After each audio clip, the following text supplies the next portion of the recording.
YouTube, how's it going? So in this video, I'm going to show you the top 5 loadouts to use in the new Warzone map, Urzikstan. Of course, we've just got all the Modern Warfare 3 weapons added in as well, so we're going to be focusing on just them weapons and no Modern Warfare 2 ones. To be honest with you though, the Modern Warfare 2 weapons have been nerfed a bit too heavy and they just don't feel very good anymore. But yeah, it was very difficult to narrow this down to just 5. There is a lot of really good weapons in this game. So I am just going to quickly go over some weapons that did not make the list and show you some good loadouts for them. So yeah, first things first, we've got the KATT AMR. Now, I'm not really much of a sniper, but sniping is definitely back in this COD. Sniping does one shot again if you use this one and this one only. So I've put together just a little build here. Of course, you know, a nice silencer, sonic suppressor, doesn't really hurt the ADS or anything like that. Then we just use a barrel to get some bullet velocity, the FSS OLAV laser for some ADS speed, the stock again for ADS speed, and then we've put this on for some idle sway and flinch resistance. Like I said, boys, I'm not really all that much of a sniper, so I can't guarantee you that this is the best build out there, but this is just one. I feel like the sniper does need to be mentioned somewhere. Another couple weapons that aren't quite making the list is the Bruen Mk9, the Puleymot 762, and the Holger 26. Holger 26 was literally the first loadout I used for like the, I don't know, first 5 games or something, and this thing was just incredible. If you want the loadout, here it is right there. Highly recommend this one because it's got a 60 round mag by default, so you can put on like an extra recoil control attachment, and this thing just does not move.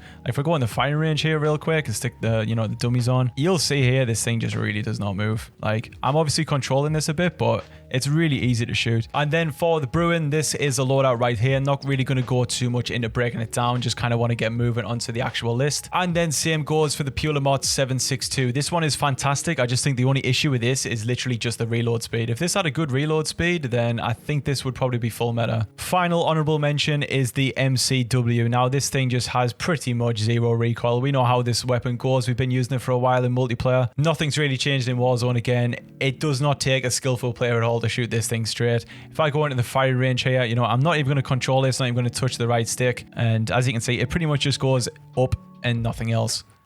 So if we reload here, look forward again and just pull down ever so slightly, it's not really moving very much. I think if you're a beginner, this is probably the loadout to go for. So now moving on to the top 5 list. At number 5, I'm going with the DM56. This is pretty much just like the DMR from the good old days, if you can remember that. I think I take the good old days comment back because, you know, thinking back to the DMR, that was not a very fun time of Warzone. But yeah, this DM56 though is very similar. You get a build on like this, and you know, if we go in the firing range here, we shoot this thing. It is a single tap weapon, which is, you know, a bit inconvenient, but really good TTK, really easy to control recoil, and it's just pretty solid. Main issue with this weapon is that it uses sniper ammo, and unfortunately, you know, with a 40 round mag, I think you only get like 2 mags before you run out of ammo. Not a lot of people are using snipers at the moment either, so you don't really pick it up when you know, get a kill and run over the body. Pretty much got to rely on munitions boxes for this one, and I think that is the main downfall here. But yeah, as for the loadout, Spirit Fire Suppressor, I'm only going to talk about this once because this is going to be on near enough every single weapon. For the subs, it's Sonic Suppressor, and for the long range weapons, it's Spirit Fire. It kind of goes without saying, but now that red dots are back on the minimap when you shoot, you kind of need a silencer, otherwise everyone's just going to know where you are. And for long range weapons, this is the most effective silencer based on what it gives: damage range, a little bit of bullet velo, and some recoil. And you do lose, you know, a considerable amount of ADS, but there's got to be a trade-off somewhere, and this one is the best. If you are using a sub though, we go for the Sonic Suppressor, but I'll get into that later. For the optic, I like to use the Eagle's Eye optic. Now, I've played around with all these other optics, and don't get me wrong, they are nice, but the only issue with them all is it's literally just a reticle. I don't know why we can't customize reticles like we used to be able to, but like if every single one had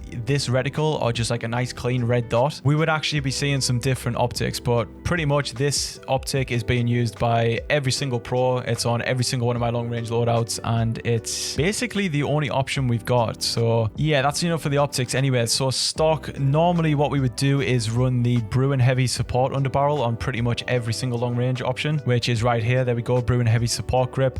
If you take a look at the stats, like the amount of recoil control this thing gives is just so good, but some weapons have like really juiced stocks, and this one is one of them which actually gives more recoil control than the underbarrel does. So yeah, we'd run that instead with, of course, the long range barrel and 40 round mag, and that is the DM56. Then for number 4, I've got the WSP SWARM. This is pretty much what every single pro player is using at the moment. You know, every single 2v2 tourney or custom tournament, everyone's pretty much running this sub. Lightning fast movement, great TTK. I mean, you can't really go wrong, can you? Now, I've got 3 different builds saved here. As you can see, I have tried this one quite a lot. So far, this is my most recent build. We've got the sonic suppressor because, like I said, for subs, this is the best one. Doesn't hurt your ADS time. It gives you a little bit extra range, and the recoil control that it gives is, we're talking tiny negatives here. It's not really all that much. Now, there is so many different ways to build this. As you can see, all of these barrels do offer some pretty unique stuff, even an integrated suppressor as well. But based on my experience, I like to use this barrel, and then I pair it up with a suppressor, of course. And then I also like to pair that up with a suppressor. I think that combo is kind of the best. 50 round mag, the Fortress heavy stock. You've got to use this stock. I mean, look how much recoil control that gives. That's just insane. And then, yeah, like with the 50 round mag, you could change to 100, but like I don't really like the movement on that. I think 100 round mag is just way too much, to be honest. Then, yeah, last attachment is high grain. This is a little bit of a riskier attachment because it does give you a bit of recoil control, which is this gun's main downside, but it also increases your damage. So the trade-off is definitely there. If you are struggling to shoot this, just take off high grain and maybe run hollow point or something instead. Although I have heard hollow point has apparently been nerfed. I don't really know how true that is though.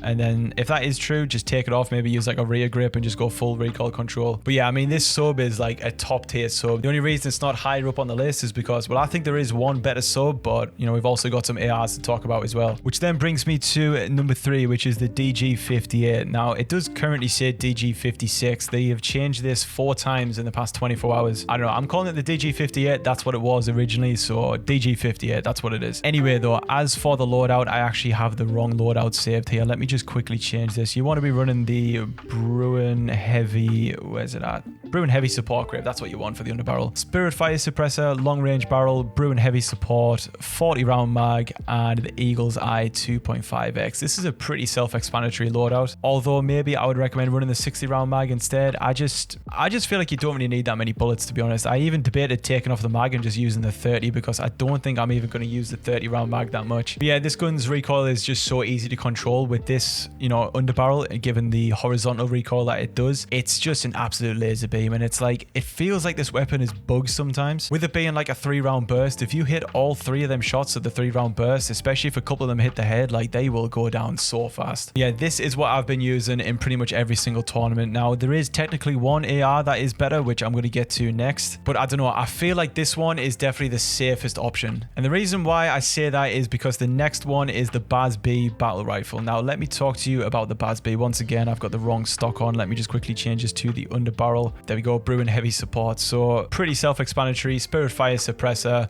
long range barrel, Eagle's Eye optic, the big mag, and Bruen Heavy Support. You kind of know how these loadouts are going by now, I'm sure. It's kind of the same attachments on every single weapon. But yeah, in terms of this BAS-B, now according to True Game Data, he has released some stats from his site, and this is the fastest killing assault rifle by quite a long shot, actually. It's like the main issue with the BAS-B is just its recoil. Now, it's pretty straightforward to shoot in the firing range, but once you start shooting past this range, it bounces side to side quite a lot. You'll even see it here. Like, I'm going to just keep shooting this final bot even when it dies, and I'm going to just show you where it bounces. So I'm obviously controlling this best I can, but it's shooting from left to right really fast, and it's hard to control. That's the main issue. Now, that's obviously horizontal recoil, which you can fix by changing the muzzle. The only issue is, if you do put this muzzle on, you are going to not be silenced no more.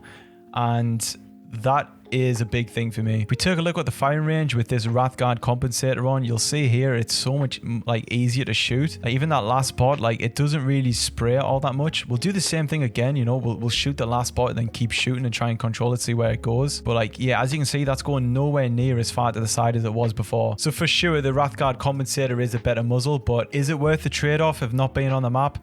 Personally, I'm not really too sure, but I'm going to leave that one up to you. The reload speed on this kind of does annoy me a bit as well. Like, it feels a bit clunky when you actually go through and put the mag in. Once you put the mag in, your character's got to do this like extra like bump animation before the mag actually goes in the gun. And yeah, it feels a bit stiff, but you know, I'm kind of just being a bit nitpicky here. This is, you know, without a doubt the most powerful AI in the game, to be honest with you. So if you are looking for a long range option and you're willing to put some time in to learn the recoil just a little bit, this is the way to go, a BAS-B battle rifle. But yeah, last but not least, my favorite SMG in the game is the Striker. Not the Striker 9, just the regular Striker. I think this is absolutely fantastic. Now, the reason why I say this, although I do have a good loadout for the WSP Swarm, I feel like it doesn't build as perfectly as this does. Take a look at the build. We've got the Sonic Suppressor with the Recon Long Barrel. This actually doesn't hurt your ADS speed at all, and like the negatives it gives are just pretty much non-existent. So this boosts your damage range up so much. Like a 16 meter damage range on a sub is not to be underestimated. The 48 round mag as well. You could even go 60 if you like, but I just don't think it's needed. This doesn't have, you know, the same kind of fire rate that a Swarm does, so the 48 rounds feels about right. Then there's a Lachman Recon series stock. This is obviously made just for this gun. Once again, you take a look at that recoil control, it's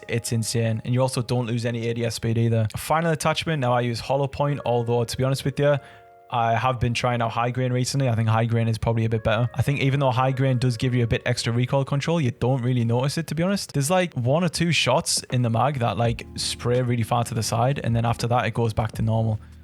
So as you can see here, we'll shoot this last bot. Keep spraying.